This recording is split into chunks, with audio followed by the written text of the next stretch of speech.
Doctor ortho Ayurvedic oil and capsule. अब दर्द भी घुटने टेकेगा। 10 दिन में चौथी बार बढ़े पेट्रोल डीजल के दाम। पेट्रोल के दाम में 2.61 रुपए प्रति लीटर और डीजल में 2.71 रुपए प्रति लीटर तक की बढ़ोतरी। शांति समझौते पर सस्पेंस के बीच ट्रंप ने दी ईरान को धमकी। ट्रंप ने पोस्ट की फाइटर जेट में लगे बम की फोटो।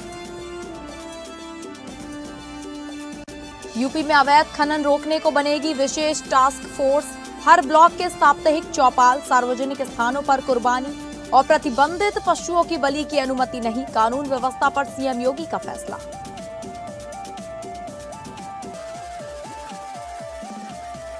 नमस्कार, आप सभी का बहुत बहुत स्वागत है टॉप अपडेट में। मैं हूं आपके साथ शालिनी राणा। शुरुआत करेंगे टॉप अपडेट की। देश भर में पेट्रोल और डीजल की कीमतों में एक बार फिर बढ़ोतरी दर्ज की गई है, जिससे आम लोगों की परेशानियां और बढ़ गई है। सुबह 6 बजे से लागू नई दरों के अनुसार दिल्ली में पेट्रोल 2 रुपए 61 पैसे महंगा होकर 102 रुपए 12 पैसे प्रति लीटर और डीजल 2 रुपए 71 पैसे बढ़कर 95 रुपए 20 पैसे प्रति लीटर पहुंच गया है। पिछले 10 दिनों में ये चौथी बार है जब तेल कंपनियों ने ईंधन के दाम बढ़ाए हैं। 15 मई को करीब 3 रुपए, 19 मई और 23 मई को लगभग 90 पैसे की बढ़ोतरी के बाद अब 25 मई को फिर बड़ा इजाफा किया गया है। कुल मिलाकर 10 दिनों में पेट्रोल 7 रुपए 35 पैसे और डीजल 7 रुपए 53 पैसे प्रति लीटर महंगा हो चुका है। मुंबई में पेट्रोल की कीमत 111 रुपए 21 पैसे प्रति लीटर तक पहुंच गई है, जबकि नोएडा में पेट्रोल 102 रुपए 12 पैसे और डीजल 95 रुपए 56 पैसे प्रति लीटर बिक रहा है। तेल कंपनियों का कहना है कि अंतर्राष्ट्रीय बाजार में कच्चे तेल की कीमतों और रुपए डॉलर विनिमय दर के आधार पर रोजाना सुबह 6 बजे ईंधन की नई कीमतें तय की जाती हैं। लगातार बढ़ती कीमतों ने महंगाई को लेकर आम जनता की चिंता और बढ़ा दी है।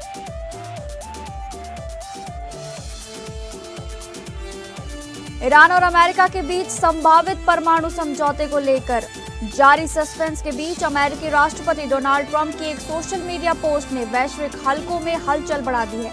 ट्रंप ने एक एआई जनरेटेड तस्वीर साझा की, जिसमें फाइटर जेट के नीचे बम दिखाई दे रहा है और ऊपर लिखा है, इस मामले पर ध्यान देने के लिए धन्यवाद। ये पोस्ट ऐसे समय सामने आई है जब दोनों देशों के बीच परमाणु डील को लेकर बातचीत अंतिम दौर में बताई जा रही है।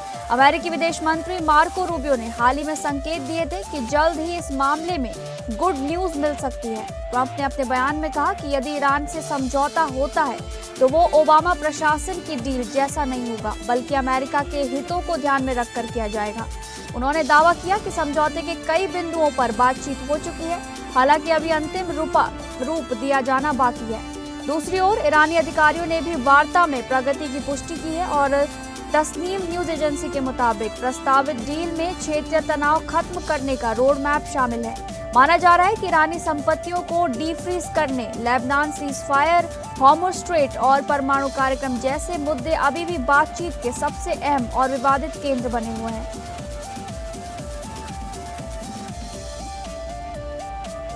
लखनऊ में मुख्यमंत्री योगी आदित्यनाथ ने कानून व्यवस्था और प्रशासनिक कार्यों की समीक्षा बैठक में अधिकारियों को कई अहम निर्देश दिए। सीएम ने अवैध खनन पर रोक लगाने के लिए विशेष टास्क फोर्स गठित करने और हर विकास खंड में साप्ताहिक चौपाल लगाकर जनता की शिकायतों का मौके पर निस्तारण सुनिश्चित करने को कहा। उन्होंने साफ चेतावनी दी कि आईजीआरएस और सीएम हेल्पलाइन पर लापरवाही किसी भी हालत में बर्दाश्त नहीं की जाएगी और पीड़ितों को वास्तविक राहत मिलनी चाहिए। बकरीद को लेकर सीएम योगी ने स्पष्ट किया कि सार्वजनिक स्थानों पर कुर्बानी और प्रतिबंधित पशुओं की बलि की अनुमति नहीं होगी तथा कुर्बानी केवल निर्धारित स्थलों पर ही कराई जाएगी। साथ ही सड़क जाम कर नमाज पढ़ने की अनुमति नहीं देने और नई परंपराओं को बढ़ावा न देने के निर्देश भी दिए गए हैं। खुले में मांस बिक्री और अवैध बूचड़खानों पर सख्त कार्रवाई के आदेश जारी किए गए हैं। गंगा दशहरा को देखते हुए प्रयागराज, वाराणसी और अयोध्या समेत प्रमुख घाटों पर सफाई, बैरिकेडिंग, एम्बुलेंस और छायादार इंतजाम सुनिश्चित करने को कहा गया है। वहीं संवेदनशील जिलों में फ्लैग मार्च, पुलिस गश्त बढ़ाने, बिना नंबर प्लेट वाहनों के खिलाफ अभियान चलाने और भू माफियाओं पर कड़ी कार्रवाई के भी निर्देश दिए गए हैं। महाराष्ट्र के छत्रपति शांबाजी में सोशल मीडिया आधारित संगठन कॉकरोच जनता पार्टी यानी सीजेपी को लेकर बड़ा विवाद सामने आया है। संगठन के संस्थापक अभिजीत भगवान राव दीपके को कथित जान से मारने की धमकियां मिलने के बाद इलाके में सनसनी फैल गई है। मामले को गंभीरता से लेते हुए छत्रपति संभाजी नगर पुलिस ने वॉलुज महानगर क्षेत्र स्थित अभिजीत के घर के बाहर भारी पुलिस बल तैनात कर दिया है। अभिजीत का दावा है कि सीजेपी का आधिकारिक सोशल मीडिया अकाउंट भी हैक कर लिया गया है, जिससे उनके समर्थकों में चिंता बढ़ गई है। उन्होंने बताया कि लगातार बढ़ते विवाद और धमकियों के कारण उनके माता पिता भी काफी परेशान हैं। वहीं जिले के पुलिस उपायुक्त पंकज अतुलकर ने कहा कि एहतियात के तौर पर 24 घंटे सामान्य पुलिस सुरक्षा उपलब्ध कराई गई है, ताकि घर के बाहर भीड़भाड़ और किसी तरह की अप्रिय स्थिति को रोका जा सके। हालांकि पुलिस ने स्पष्ट किया है कि अब तक किसी भी थाने में धमकियों को लेकर कोई औपचारिक शिकायत दर्ज नहीं कराई गई है। जौनपुर जिले के खेतासराय थाना क्षेत्र में चर्चित दूल्हा हत्याकांड का मुख्य आरोपी और 1 लाख रुपए का इनामी बदमाश रवि यादव पुलिस मुठभेड़ में मारा गया। बीती रात रानी मोड़ के पास पुलिस और बदमाशों के बीच हुई मुठभेड़ के दौरान रवि यादव को गोली लगी, जिसके बाद उसे घायल अवस्था में जिला अस्पताल ले जाया गया, जहां डॉक्टरों ने उसे मृत घोषित कर दिया। मुठभेड़ के दौरान खेतासराय थाना प्रभारी के सिंह भी घायल हो गए और उनके हाथ में गोली लगने की पुष्टि हुई है। फिलहाल उनका इलाज जारी है। बता दें कि 1 मई को बड़ाउर से खेतासराय के बीवीपुर जा रही बारात में दूल्हा आजाद बिंद की बदमाशों ने गोली मारकर हत्या कर दी थी, जिसके बाद इलाके में सनसनी फैल गई थी। इस मामले में फरार चल रहे रवि यादव पर पुलिस ने 1 लाख रुपए का इनाम घोषित किया था और उसकी लगातार तलाश की जा रही थी। लखनऊ में बहुजन समाज पार्टी की अहम बैठक बसपा सुप्रीमो मायावती की अध्यक्षता में आयोजित की गई, जिसमें पार्टी के कई वरिष्ठ नेता और पदाधिकारी शामिल हुए। बैठक में राष्ट्रीय महासचिव सतीश चंद्र मिश्रा, आकाश आनंद, प्रदेश अध्यक्ष विश्वनाथ पाल और आनंद कुमार समेत प्रदेश भर के जिला अध्यक्ष मौजूद रहे। बैठक में मुख्य रूप से 2027 विधानसभा चुनाव की तैयारियों और संगठन को मजबूत करने की रणनीति पर चर्चा की गई। साथ ही पिछली बैठक में दिए गए निर्देशों और संगठनात्मक कार्यों की समीक्षा भी की गई। सूत्रों के मुताबिक गठबंधन को लेकर भी अंदरूनी मंथन हुआ है और इस पर मायावती जल्द दिशा निर्देश जारी कर सकती हैं। हालांकि इससे पहले मायावती कई बार साफ कर चुकी हैं कि बसपा आगामी चुनाव अकेले दम पर लड़ने की तैयारी कर रही है। बैठक में बूथ स्तर तक संगठन को सक्रिय करने और जनाधार बढ़ाने पर विशेष जोर दिया गया। माना जा रहा है कि आने वाले दिनों में बसपा अपनी चुनावी रणनीति को लेकर और आक्रामक नजर आ सकती है। उत्तर प्रदेश की सियासत में एक बार फिर बयानबाजी और राजनीतिक तंज चर्चा का विषय बन गया है। सुबह सपा यानी कि सुहेल देव भारतीय समाज पार्टी के प्रमुख ओम प्रकाश राजभर ने समाजवादी पार्टी अध्यक्ष अखिलेश यादव के ट्वीट का अनोखे अंदाज में जवाब दिया। दरअसल अखिलेश यादव ने ट्वीट कर राजभर के पुराने दिनों और टेम्पो चलाने का जिक्र किया था, जिसके बाद ओम प्रकाश राजभर खुद ऑटो चलाकर पार्टी दफ्तर से अपने सरकारी आवास पहुंचे। राजभर ने कहा कि उन्हें टेम्पो चलाने में कोई शर्म नहीं है और वो आज भी आसानी से ऑटो चला सकते हैं। उन्होंने तंज कसते हुए कहा कि सवाल यह है कि क्या अखिलेश यादव खुद टेम्पो चला पाएंगे। राजभर का यह अंदाज अब सोशल मीडिया पर तेजी से वायरल हो रहा है और समर्थक इसे जमीन से जुड़े नेता की पहचान बता रहे हैं। वहीं राजनीतिक गलियारों में इस घटनाक्रम को दोनों नेताओं के बीच बढ़ती बयानबाजी से जोड़कर देखा जा रहा है। आने वाले दिनों में इस मुद्दे पर सियासी बयानबाजी और तेज होने की संभावना जताई जा रही है। अंबेडकर नगर के महुआ थाना क्षेत्र में 40 वर्षीय युवक की बेरहमी से हत्या किए जाने के बाद इलाके में दहशत और सनसनी का माहौल है। सहरा जलालपुर गांव निवासी अजय का खून से लथपथ शव खेत में मिलने से ग्रामीणों में हड़कंप मच गया। बताया जा रहा है कि अजय देर रात डेयरी पर दूध देकर अपने घर लौट रहे थे, तभी रास्ते में अज्ञात हमलावरों ने उन पर हमला कर दिया। बदमाशों ने ईंट से सिर कुचलकर अजय की निर्मम हत्या कर दी और मौके से फरार हो गए। सुबह खेत में शव पड़े होने की सूचना मिलते ही बड़ी संख्या में ग्रामीण घटनास्थल पर पहुंचे। सूचना मिलने पर महुआ थाना पुलिस मौके पर पहुंची और घटनास्थल का निरीक्षण कर शव को कब्जे में लेकर पोस्टमार्टम के लिए भेज दिया। पुलिस हत्या के पीछे की वजह और आरोपियों की तलाश में जुटी हुई है। बुलंदशहर के अहमदगढ़ थाना क्षेत्र में शराब पार्टी के दौरान हुए विवाद ने एक युवक की जान ले ली, जिससे इलाके में सनसनी फैल गई है। सतवरा खुसरूपुरू गांव के पास 18 वर्षीय अरविंद का शव रजवाही के नीचे मिलने से हड़कंप मच गया। बताया जा रहा है कि शराब पार्टी के दौरान अरविंद और उसके दोस्त कपिल के बीच गाली गलौज हुई थी, जिसके बाद विवाद इतना बढ़ गया कि आरोपी ने ईंट से सिर कुचलकर उसकी हत्या कर दी। घटना की जानकारी मिलते ही स्थानीय पुलिस मौके पर पहुंची और इलाके को घेरकर जांच शुरू कर दी गई। परिजनों ने गांव के युवक कपिल पर हत्या का आरोप लगाया है। मामले की गंभीरता को देखते हुए एसएसपी समेत पुलिस और फॉरेंसिक टीम ने घटनास्थल का निरीक्षण किया। पुलिस ने शव को कब्जे में लेकर पोस्टमार्टम के लिए भेज दिया है, जबकि आरोपी कपिल को हिरासत में लेकर उससे पूछताछ की जा रही है। झांसी के तोड़ी फतेहपुर थाना क्षेत्र के ग्राम बुड़ाई में एक सनसनीखेज रजनी हत्याकांड का पुलिस ने खुलासा करते हुए आरोपी प्रेमी को गिरफ्तार कर लिया है। पुलिस पूछताछ में आरोपी रक्षपाल बघेल ने कबूल किया कि मृतका रजनी उस पर शादी कर साथ रहने का लगातार दबाव बना रही थी, जिसे लेकर दोनों के बीच विवाद बढ़ गया। आरोपी ने बताया कि गुस्से में उसने कुल्हाड़ी से ताबड़तोड़ वार कर रजनी की हत्या कर दी। पुलिस के अनुसार 22 मई को 35 वर्षीय रजनी अहिरवार का शव घर में खून से लथपथ हालत में मिला था, जिसके बाद इलाके में सनसनी फैल गई थी। महिला के सिर और शरीर पर धारदार हथियार के कई गहरे घाव पाए गए थे। मामले की जांच में जुटी पुलिस ने तकनीकी साक्ष्य और मुखबिर की सूचना के आधार पर आरोपी को हिरासत में लिया, जहां उसने पूरी वारदात कबूल कर ली। आरोपी की निशानदेही पर हत्या में इस्तेमाल खून से सनी कुल्हाड़ी भी बरामद कर ली गई है। मैनपुरी जिले के बिछवा थाना क्षेत्र के बलारपुर गांव में 23 वर्षीय विवाहिता वंदना ने फांसी लगाकर आत्महत्या कर ली, जिससे इलाके में सनसनी फैल गई। बताया जा रहा है कि वंदना ने गांव में आम के पेड़ से लटककर अपनी जान दी। मृतका मूल रूप से भोगांव थाना क्षेत्र के भराट गांव की रहने वाली थी और उसकी शादी 19 नवंबर 2024 को हुई थी। घटना के बाद परिजनों में कोहराम मच गया है। मृतका के भाई ने ससुराल पक्ष पर दहेज उत्पीड़न और फोन पर लगातार दहेज मांगने के गंभीर आरोप लगाए हैं। परिजनों का कहना है कि प्रताड़ना से परेशान होकर वंदना पिछले 1.5 से 2 महीने से अपने मायके में रह रही थी। सूचना मिलने पर पुलिस और फॉरेंसिक टीम मौके पर पहुंची और घटना से साक्ष्य जुटाए। मामले की जानकारी एसडीएम को भी दे दी गई है, जबकि पुलिस पूरे प्रकरण की जांच कर आगे की कार्रवाई में जुटी हुई है। झारखंड सरकार ने राज्य में बड़ा प्रशासनिक फेरबदल करते हुए 36 आईएएस अधिकारियों के ट्रांसफर पोस्टिंग कर मोहर लगा दी है। राज्य के कार्मिक प्रशासनिक सुधार एवं राजभाषा विभाग ने इसकी आधिकारिक अधिसूचना जारी कर दी है। जारी सूचना के अनुसार पशुपतिनाथ मिश्र को गढ़वा का नया उपायुक्त बनाया गया है, जबकि सौरभ कुमार भुवानिया को खूंटी से स्थानांतरित कर देवघर का डीसी नियुक्त किया गया है।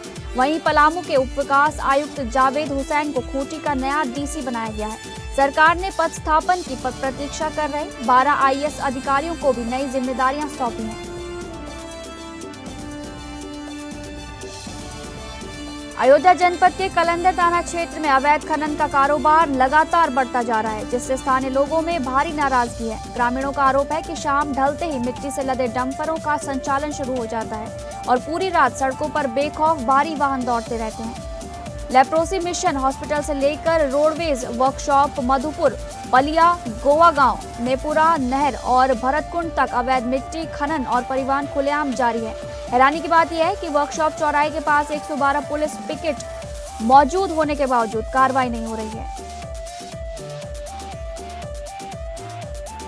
अयोध्या के महाराजगंज थाना क्षेत्र के मया गांव में छप्पर डालने को लेकर दो पक्षों में विवाद इतना बढ़ गया कि जमकर पत्थरबाजी शुरू हो गई। बताया जा रहा है कि कौशलेंद्र सिंह अपने मकान पर छप्पर रखवा रहे थे, तभी दूसरे पक्ष ने कहासुनी हो गई और मामला हिंसक झड़प में बदल गया। विवाद के दौरान एक पक्ष के लोग छत पर चढ़ गए और वहां से पत्थरबाजी करने लगे, जिसका वीडियो अब सोशल मीडिया पर तेजी से वायरल हो रहा है। घटना के बाद गांव में तनाव का माहौल बन गया और मौके पर पहुंची पुलिस ने स्थिति को नियंत्रित किया। पुलिस ने कार्रवाई करते हुए कौशलेंद्र सिंह पक्ष के 2 और नवीन सिंह पक्ष के 3 लोगों का शांति भंग में चालान किया है। वहीं कौशलेंद्र सिंह की ओर से पत्थरबाजी करने वालों के खिलाफ थाने में मुकदमा भी दर्ज कराया गया है। अमरोहा नगर पालिका क्षेत्र के सराय कोहना इलाके में आवारा कुत्तों के हमले से एक मासूम बच्ची गंभीर रूप से घायल हो गई, जिसके बाद इलाके में दहशत का माहौल है। बताया जा रहा है कि बच्ची अपने घर के बाहर खेल रही थी, तभी अचानक कुत्तों के झुंड ने उस पर हमला कर दिया। आवारा कुत्तों ने बच्ची को बुरी तरह नोच डाला, जिससे वो गंभीर रूप से घायल हो गई। बच्ची की चीख पुकार सुनकर मौके पर पहुंचे स्थानीय लोगों ने किसी तरह कुत्तों को भगाया और उसे तुरंत अस्पताल पहुंचाया। फिलहाल अस्पताल में बच्ची का इलाज जारी है और उसकी हालत पर डॉक्टर लगातार नजर बनाए हुए हैं।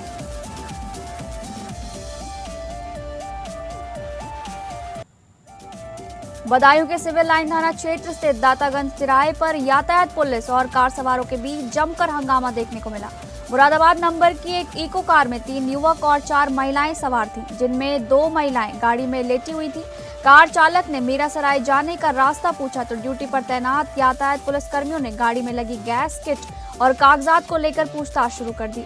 पुलिस द्वारा चालान की बात कहे जाने पर कार सवार महिलाएं भड़क गईं और मौके पर हाई वोल्टेज ड्रामा शुरू हो गया।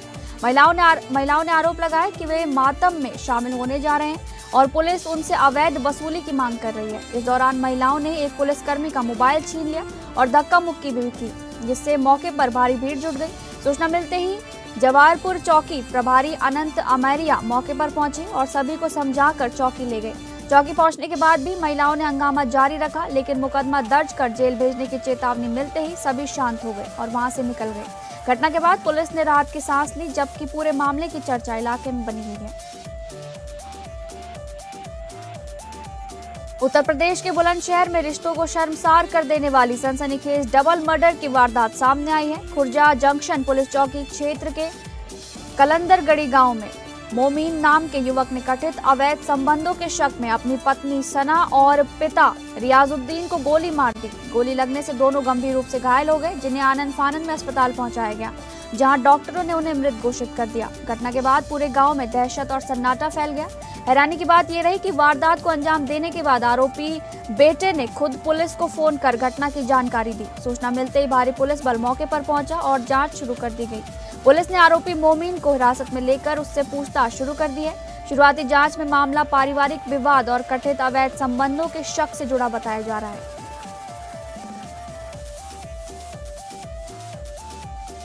गाजीपुर जिले के सुहवल थाना क्षेत्र के डुहिया गांव में जमीनी विवाद को लेकर उस वक्त हड़कंप मच गया जब एक युवक 130 फीट ऊंचे मोबाइल टावर पर चढ़ गया। बताया जा रहा है कि सरैया गांव निवासी सुनील बिंद का अपने पटीदारों से लंबे समय से जमीन को लेकर विवाद चल रहा है। नाराज युवक टावर पर चढ़कर उच्च अधिकारियों को मौके पर बुलाने की मांग करने लगा, जिससे इलाके में अफरा तफरी का माहौल बन गया। घटना की जानकारी मिलते ही पुलिस और प्रशासनिक अधिकारी मौके पर पहुंचे और युवक को समझाने का प्रयास शुरू किया गया। काफी देर तक चले हाई वोल्टेज ड्रामे के दौरान आसपास बड़ी संख्या में ग्रामीणों की भीड़ जमा हो गई। पुलिस और स्थानीय लोगों की कड़ी मशक्कत के बाद युवक को सुरक्षित टावर से नीचे उतार लिया गया। घटना के बाद पुलिस ने युवक से पूछताछ कर पूरे मामले की जानकारी जुटानी शुरू कर दी है। फिलहाल इलाके में स्थिति सामान्य है, लेकिन इस घटना की चर्चा पूरे क्षेत्र में बनी हुई है। झांसी में देर रात एक बड़ा सड़क हादसा उस समय टल गया जब कानपुर से रतलाम जा रही एक स्लीपर बस में अचानक भीषण आग लग गई। बताया जा रहा है कि समय शताब्दी ट्रैवल्स प्राइवेट लिमिटेड की बस में शॉर्ट सर्किट होने के बाद आग तेजी से फैल गई और देखते ही देखते पूरी बस आग की लपटों में गिर गई।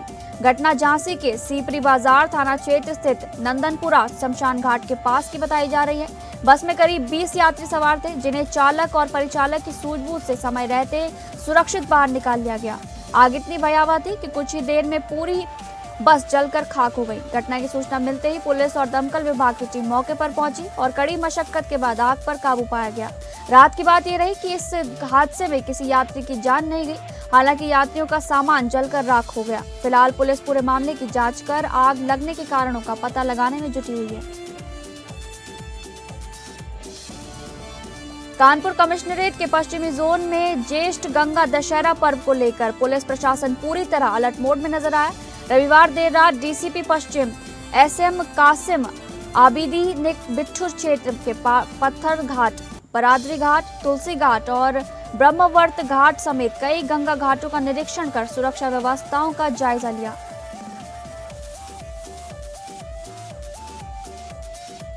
कासगंज जिले में भीषण गर्मी और लू के प्रकोप के बीच डोलना थाना पुलिस ने मानवीय पहल करते हुए समाज सेवा की मिसाल पेश की है।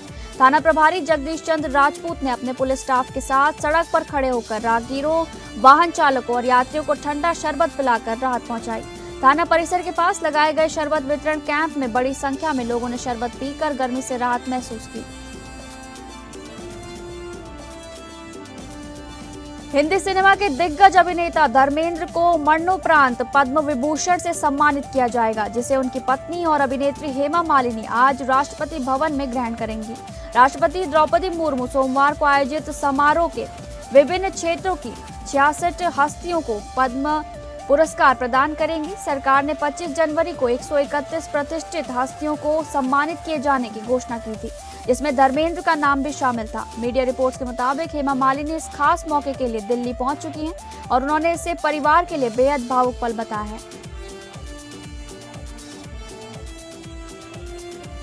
दृश्यम 3 बॉक्स ऑफिस पर शानदार प्रदर्शन करते हुए लगातार धुआंधार कमाई कर रही है। मोहनलाल स्टारर इस क्राइम थ्रिलर फिल्म ने 21 मई को सिनेमाघर में रिलीज होते ही दर्शकों को जबरदस्त रिस्पांस हासिल किया।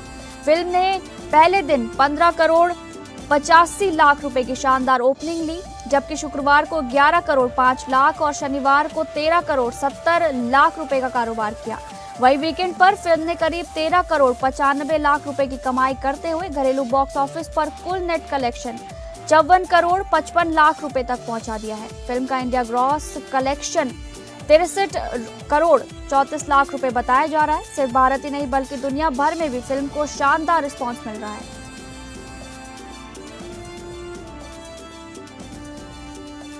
राजस्थान रॉयल्स ने करो या मरो मुकाबले में मुंबई इंडियंस को उसके घरेलू मैदान वानखेड़े स्टेडियम में 30 रनों से हराकर आईपीएल 2026 के प्लेऑफ में अपनी जगह पक्की कर ली है। राजस्थान ने पहले बल्लेबाजी करते हुए 20 ओवर में 8 विकेट खोकर 205 रनों का मजबूत स्कोर खड़ा किया। टीम की जीत में जोफ्रा आर्चर ने ऑलराउंडर प्रदर्शन करते हुए अहम भूमिका निभाई। आर्चर ने 15 गेंदों पर 32 रन बनाए और फिर गेंदबाजी ने मुंबई के महत्वपूर्ण विकेट लेकर मैच का रुख बदल दिया। जवाब में मुंबई इंडियंस की टीम 20 ओवर में 9 विकेट पर 175 रन ही बना सकी और मुकाबला हार गई। इस जीत के साथ राजस्थान प्लेऑफ में पहुंचने वाली चौथी और आखिरी टीम बन गई है। दिल्ली कैपिटल्स ने कोलकाता नाइट राइडर्स को उनके घरेलू मैदान ईडन गार्डन्स में 40 रनों से हराकर आईपीएल 2026 के लीग स्टेज का शानदार समापन किया। मुकाबले में पहले बल्लेबाजी करते हुए दिल्ली कैपिटल्स ने निर्धारित 20 ओवर में 5 विकेट खोकर 203 रनों का स्कोर खड़ा किया। लक्ष्य का पीछा करने उतरी कोलकाता की टीम दिल्ली के गेंदबाजों के सामने टिक नहीं सकी और 18.4 ओवर में 163 रन बनाकर ऑल आउट हो गई। इस हार के साथ कोलकाता को अपने ही घर में निराशा का सामना करना पड़ा। दिल्ली की ओर से बल्लेबाजों और गेंदबाज दोनों ने शानदार प्रदर्शन करते हुए टीम को जीत दिलाई।